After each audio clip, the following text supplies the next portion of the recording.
Are we all here? Are we good? We okay so far? Yes. Yep. Okay. Good stuff. Tell you the parable of the singles group. I'm a small groups minister. I got small groups. I got groups for men. I got groups for women. I got groups for couples. I got groups for singles. I got groups for everything, right? I got groups going on. I've got this singles group that is not functioning well. Now, singles groups are the hardest groups there are to run in a church, and I'm not going to talk about all the reasons for that, but there's good reasons. But the leader is always like, everything's a mess in my group. Like, well, tell me about it. She's like, well, people won't stay on topic. And they're just going off and talking about their own thing. I can't keep it together. And this group is just completely unruly. And the problem is just these people are a mess. I was like, well, I know some of the people in that group, and they are a mess. I get it. So she's like, I just don't even know what to do with them. I'm going to shut the whole thing down and just tell them to go somewhere else. I was like, whoa. So what if I came and led the group for like, we did a 6-week study, right? She's like, that would be great. I need a break. That'd be great. So I go and I lead the thing. And I gotta say, like, it was so easy. It was not complicated. Now, I had 25 years of leading group experience, and this is her first time, right? But for me, I just walked in there. Please don't hear, I'm not trying to be like vain about this, but like, yeah, and they started to go off topic. I brought them right back. We got the thing. We got on topic. We're boom. We're getting stuff out of it. We're just doing it. We're rocking, right? The reason that people become small group ministers is because they like leading small groups, and then they don't ever get to lead small groups again because they have to get other people to lead the groups, right? So for me, it was like putting on an old coat that I hadn't worn for a while. It was great. I had so much fun. At the end, she and I had a little one-on-one. She's like, how did you do that? I was like, you just do it, right? Like, you took my training, you did the things that we talked about and tried. Look, I did the thing, and it was just not hard. And so I tried, we debriefed, and it got, then she started leading again, it got better. But then still, she had troubles with it. And I said to a friend of mine, I was like, what I need is like another of me that I could just like clone myself. Did you guys ever see Multiplicity? Oh, yes. Yeah. We shave him in his sleep, right? So I was like, what I need is like a copy that could just like go be a small group leader somewhere, right? And I need my Bible. And so I was just like, how great would it be if I could just like clone off me to go handle that? Because I'm telling you, there is nothing wrong with that group. I'm not trying to be a vain jerk here, but I'm telling you, like, I could lead that group well. If that was all I had to do on a Thursday night, I could lead that group well. But I can't go and lead all the groups. You with me? And so I was at this time where I'm like, man, I really wish I could do this. And then I was reading at the time from 1 Corinthians 4. So if you got a Bible, go ahead and pull out 1 Corinthians 4, because we're going to come back to this a couple times today. Now, I got to tell you, I have a special affinity for 1 Corinthians because it was the first Bible study I ever led on my own, like my own material. And again, I did everything wrong, right? This was me as like a junior in high school, leading a Bible study for my committed high school Christian friend. And it was terrible. Look back, I was like, why did anyone let me do that? But it was great because I learned a lot. But here's what happens in Corinthians. I always like skip this part to get to the part where Paul's talking about like sex and meat sacrifice to idols and the dude is sleeping with his mother-in-law. Like you just get into the really saucy parts of Paul, right? Or then like the really good parts like, 1 Corinthians 13 about love. Like we just skip to that. The first couple chapters, Paul is just beating the tar out of the church in Corinth. You guys remember this? He's like, man, you guys are dividing. You got all these problems. You guys are a hot mess. And he just goes, and then he gets really sarcastic, which I just love knowing. I don't know if any of you have this in you, but like there's a part of me that just loves knowing that Paul has this sarcastic streak that he probably had to confess before God. And like, what's that? Our people. That's like, this is my people right here. Like, I don't know if I could be Jesus, but I can be that guy, right? So he says, it's like I've applied these things to myself, What do you have that you did not receive? Do you boast as if you don't? He said, already you're satisfied. Already you're rich. You have become kings without us. I wish you had become king so we could reign with you. But Christ is, and he goes on. He's like, we do hard work. We're toiling. We do all these terrible things, right? And he's like, you're so great and we're so terrible. You're so awesome and we're nothing. You're rich and we're poor. You know, he's just like really landing. You're like, dude, you need some counseling here, right? And then he says this in verse 14. He says, I'm not writing these things to shame you, but to correct you as my dear children. For though you have 10,000 guardians in Christ, you do not have many fathers, because I became your father in Christ Jesus through the gospel. I encourage you then, be imitators of me. I got to tell you, this verse went through me like a bullet. Though you have 10,000 guardians in Christ, you do not have many fathers. Is that not the perfect description of the American church? I'm like, oh, that's somebody. Who's really investing in you right now? And they're like, Tony Evans. I was like, really? Really? They're like, yeah, I get his podcast. Oh, right. Right? Beth Moore. Yeah, exactly. Beth Moore. I just listened to everything she says. Or we saw this at our church, right? We had a kind of a stable, we had like multiple worship leaders, and they're like, I just love it when so-and-so leads worship, or I love it when so-and-so preaches, or like, I got this. And we have 10,000 guardians in Christ, but the people in our church do not have many fathers. We got a celebrity culture, but we don't have many parents, spiritual parents. I encourage you, Paul says, be imitators of me. And then he says this, which sounds like a non sequitur until you realize it's not. For this reason, I have sent Timothy to you, who is my dear and faithful son in the Lord. He says, hey guys, here's what you need to do. Stop this mess that you're doing, and just do what I do. You're like, okay, how do we do that? He said, well, that's why I'm sending you Timothy. You think, well, actually, Paul, if you want me to do what you do, you should probably come here. He's like, no, Timothy's just as good.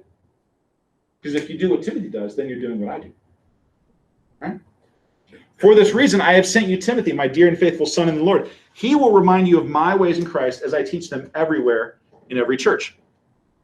He says, this guy is the embodiment of me. He says, basically, if you've seen Timothy, you've seen me. Does that sound like something? A little bit? Well, if you've seen me, you've seen the Father, right? That same language Paul is using here. He's like, if you just do the stuff that Timothy does, then you're going to get everything I do everywhere in every church. Isn't that crazy? Bold. Think about it's bold. Think about the confidence that Paul has when he says that. Hey, here's the deal, guys. I'm going to send Timothy. If you just follow him, then you're doing what I teach everywhere in every church. How awesome must Timothy have been? Right? But I read that as I was dealing with this singles group, and I'm like, what I need is a Timothy. That if I could just send them there, they would just solve the problem. And then what I discovered is, I just thought like, oh, that's kind of like Paul's thing, like at this one time. This was actually Paul's whole strategy for his whole ministry. Everything about the way that Paul does ministry, this is how he does it. We never noticed that because we focus on the letters. Paul's going to do missionary journeys and he writes letters. You can take an Acts. What's Paul do? He does missionary journeys and he writes letters. Right? That was not Paul's strategy. You guys we talk about Jesus Christ, disciple maker. You know who else made disciples? Paul did. And you see it throughout his letters. Once you see it, you will never unsee it. Okay? So Jesus, what's Jesus do? He calls disciples, right? Matthew 4, Mark 1, Luke 5, John 1. Jesus calls disciples. This is the first thing he does. He goes, tempted in the wilderness, gets baptized, calls disciples. This is job one. So we should think like, the fact that Jesus did this, like the first thing he did, should imply that this was pretty important to his public ministry, right? He wasn't like, I think in a couple of weeks it's going to be crucifixion season, I should probably get around to getting some disciples. He did all that at the beginning. So like, that was a fundamental part of Jesus' strategy. And you guys have talked about this some this week, right? Like, read Coleman, talked about Coleman, or you, whatever. Like, you've talked about some of this stuff. I looked at that. I mean, David and I went over his outline together, but you guys are sold on this. Jesus was a disciple maker. I don't have to convince you of this. Okay? Well, Paul did the same thing. We just miss it. Because we're so focused on Paul writing his letters. I think Paul is like shackled to a Roman guard, and he's writing his letters in prison, and he's sending them out. He did all those things. Like, I'm not against that. Let me ask you a question. Paul writes a letter to the church in Ephesus. How does the letter get there? Snail mail? Snail mail, yes. Okay, so we have never lived in a system where there was not a United States Postal Service. Okay? So we just assume, if I say I wrote Jonathan Curtis a letter, we just assume it gets there because the Postal Service gets it to him. Right? There is no Roman Postal Service. So if I write a letter, how does it get to where it's going? Sir? The person who will deliver it will then deliver the message. Yeah, you just skip to the end, why don't you? No, you're exactly right. Well, a way that it could be done is I might find somebody who is heading, let's say you're in Ephesus. No, let's say you're a merchant, and Eric Tripp over here is living in Ephesus. And I'm like, hey, Stephen Baker, you're going to Ephesus, right? You got a caravan thing you're doing? I'm going to give you some money to deliver this to Eric when you get there. So that's the most common ways that letters were delivered. Because you can't pay, I mean, it's expensive to pay for a courier, right? So it's just like somebody who's going in that direction. But how reliable is that really? Right? You're like, you know, like you read some old English thing and they're like, I pray this letter reaches you. Well, it's because it might not. Like if I send you a letter through the USPS and it doesn't get there, I'm going to be surprised and angry. Maybe recently less surprised because it's been rough. But like we just have that expectation. But in the days of yore, most of this is coming ad hoc. And it's like, hey, if you get this letter to him, he'll give you $10 when he gets it. Right? And you're like, then you get there and you're like, I got a lot going on. I don't want to walk to that side of town. I don't know where to find that guy. So I went to the house he was supposed to. He is not there anymore. There's no like forwarding address, right? So a lot of letters just don't get delivered. So if you're gonna send a letter and you want it to get there, you get a courier to take it, a letter carrier, right? There's been a ton of research done on this in the last few years, looking at Roman, actually larger Mediterranean understanding of letter carriers. And you're exactly right. The letter carrier, when I think of letter carrier, I think of postman, right? Hey, here you go, message from Paul. That'll be $2. Take care, right? That's not it. The letter carrier is there to explain it. Maybe the letter carrier acts as what's called the lector. So like when it says like let the reader understand, you know that people didn't have their own private copies that they were reading. There was a person who was the reader. They read it. So maybe it's a letter to the church. Maybe the letter carrier acts as the lector, where they actually get up and proclaim the letter as if they were Paul. Or maybe they just show up, hand it to the professional reader who's good at that thing, and they just like explain it. But the expectation was always that person's explaining the letter, right? Hey, what did Paul mean? Do you ever read like 1 Corinthians? Talk about wouldn't you love to be like, hey, what is Paul talking about? What's the deal with the head coverings? Like, don't you wish you had somebody you could just be like, what is he talking? Like the expectation is that the letter carrier has that knowledge. So here, the old and busted, you guys ever watch Will Smith and what's his name, Men in Black? He's like, old and busted, new hotness. You guys know what I'm talking about? All right, old and busted was, there's this like, you know, the letter gets there and then they read it. And so the letter is the medium, right? The letter is the message. And then for a while, the new hotness was like, actually, there's a person. And maybe they could explain things if they was unclear, right? Oh, there's a person. with a letter. The letter goes, but it has a person accompanying it, right? Paul is sending a letter, and with it there comes a person. Okay, sword drill time.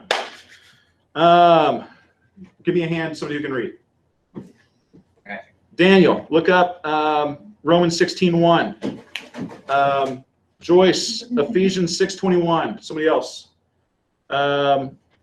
Philippians 2:25. Colossians 4:7 through 9. And then I'm going to take 2 Corinthians. Okay. Paul took this idea of the letter carrier to the next level. Do you know who carried Paul's letters? His disciples. Do you know what the purpose of the letter is that Paul sends? It's usually not to fix the problem in the church, which is what we assume. It is actually to introduce the letter carrier. Paul's like, hey, Titus, buddy, Titus, come here, buddy. Crete is a mess. You ever read Titus? And just imagine, like, behind the scenes, what has to happen for the church to be that jacked up? And Paul sends 2 pages. You're like, Paul, this letter is not sufficient by itself to solve the problems of the church in Crete. And it's not. You know what the letter is? It's saying, hey, Titus is my guy. Deal with it. The purpose of the letter of Titus is to authorize Titus to do the thing. He's like, hey, church in Crete, you Cretans. That's what he says. Like, Cretans are immoral, drug addicted, liar, and it's all that thing. Like, he says, hey, Cretans, listen to Titus, because he's my guy. And I just read, right, from Timothy. What's he say? He says, hey, for this reason, I'm sending you Timothy. He doesn't say, for this reason, I'm sending you a letter. He says, for this reason, I'm sending you Timothy. Paul's solution to the problem in the church in Corinth is not the letter of 1 Corinthians. Paul's solution to the problems of the church in Corinth is the person of Timothy. Hey, newsflash. God's solution to the problem of us on earth was not a letter, it was a person. It's turtles all the way down, right? So, like, Paul is exactly, there's not a smidge of difference between Paul's fundamental strategy of how he's doing stuff and Jesus's. Paul's doing the same thing. Paul is a disciple maker. He makes a disciple, and then what does he do? He sends them. His disciples become sent ones. If I was going to put that in Greek, what would that be? Apostles. What is an apostle but one who is sent? When Paul says, people have these arguments, like, oh, well, is it just the 12 apostles or are there other apostles? Apostle just means the one who's sent. Paul is sending people all the time. They're sending his disciples out to go do a thing. You with me? Okay, so let's rapid fire through these. Who's got? Let's just get this right out of the way. Romans 16:1 through 3. Read until it stops feeling relevant. I commend to you our sister Phoebe, who is a servant of the church which is in Cenchrea, that you receive her in the Lord in a manner worthy of the saints, and that you help her in whatever matter she may have need of you, for she herself has also been a helper of many, and of myself as well, cooking the food and cleaning the clothes. Yes. Greet. And she also makes a mean casserole. Girls, stop. Don't throw anything. Greet, and myself as well. Greet Priscilla and Aquila, my fellow workers in Christ Jesus, who for my life risked their own necks, to whom not only do I give thanks, but also all the churches of the Gentiles. Also greet the church that is in their house. Who is Phoebe to Paul? Freaking rock star. She is the one. I don't think you'll find a commentator who doesn't agree with this. Phoebe is the letter carrier. I commend to you Phoebe. How is she being introduced? By the letter. Phoebe shows up with a letter from Paul and says, hey, this is the most theologically complicated book in the New Testament. You want me to explain it to you? Do with that what you will. All right, let's move on. I'm not getting sidetracked. We're going.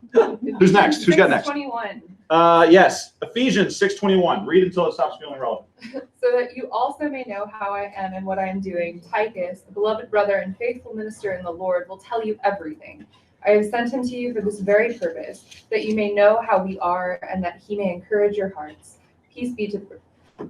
And sorry, did you catch all that? In Ephesians, he says, look, it's the same language. I'm sending you, and I'm not.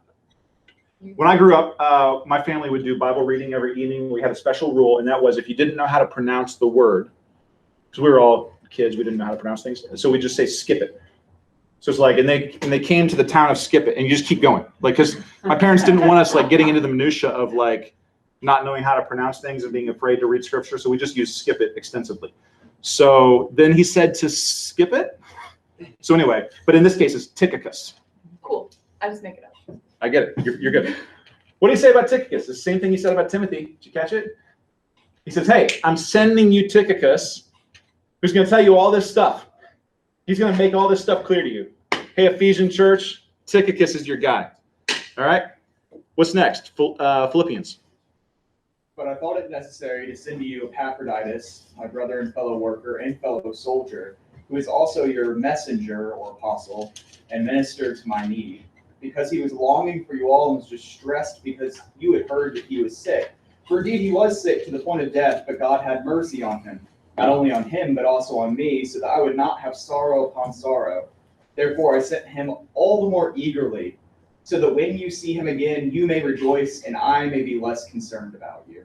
Yeah, it's a good relational thing, all right? But again, he's not sending the letter. I mean, he is. He's sending a letter, but he's sending the person, right? Who's got Colossians 4:7 and following?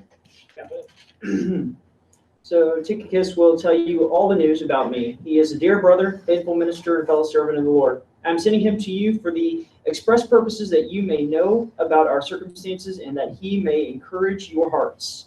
He is coming with Onesimus, our faithful and dear brother, who is one of you. They will tell you everything that is happening here.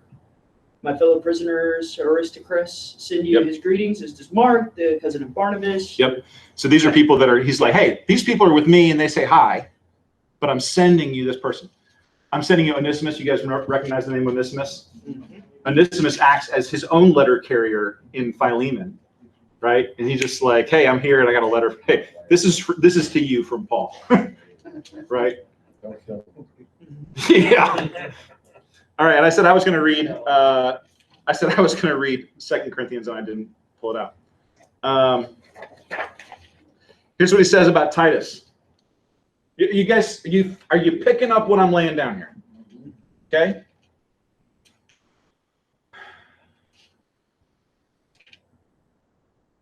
If there's any question about Titus, he is my partner and fellow worker among you. And if there's any question about our brothers, they are messengers of the churches, of glory to God. Therefore, show them openly before the churches the proof of your love and your pride and of our pride in you. He's like, hey, you don't know this Titus guy, but I'm telling you, he's good, and I'm sending him, so listen to him.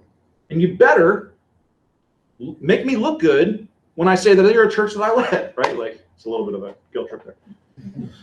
Okay? This is what I want you to get. So we talk about content.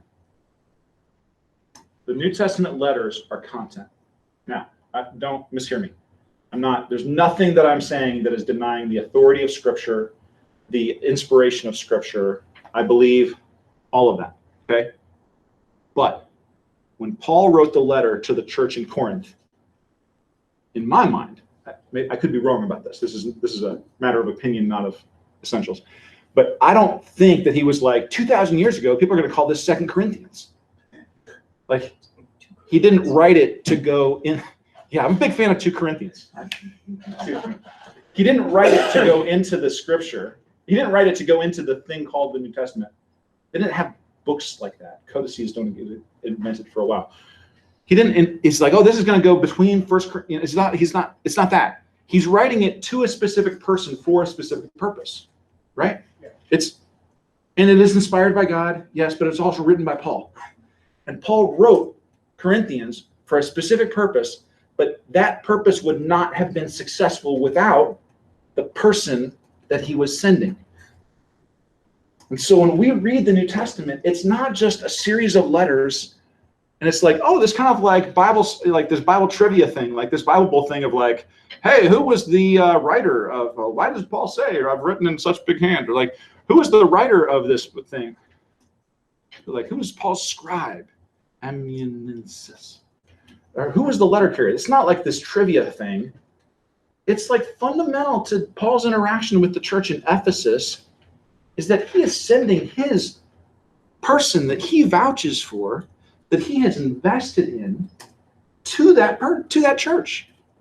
And that Paul's solution to the problems that are going on in these churches is not to send better content, although he does send content, but he sends the person that he had prepared. Does that make sense? Which actually is like what Jesus did. Jesus did preach sermons, but what did he send out? Not audio recordings of his sermons. He sent out people, which is like what God did as well. So this is the pattern, and this is the pattern, and now we're like, well, I'll just preach messages, and that'll be enough. So don't skip on the content. Content's important. But if this is not part of your strategy, then you will be less effective than Paul was. Is that fair? Okay, so it's not, there's a letter and there's a person attached. Paul is sending, I would argue, a person with a letter attached. Okay, we're going to pause there. Questions, comments, concerns, disagreements, charges of heresy. Sir.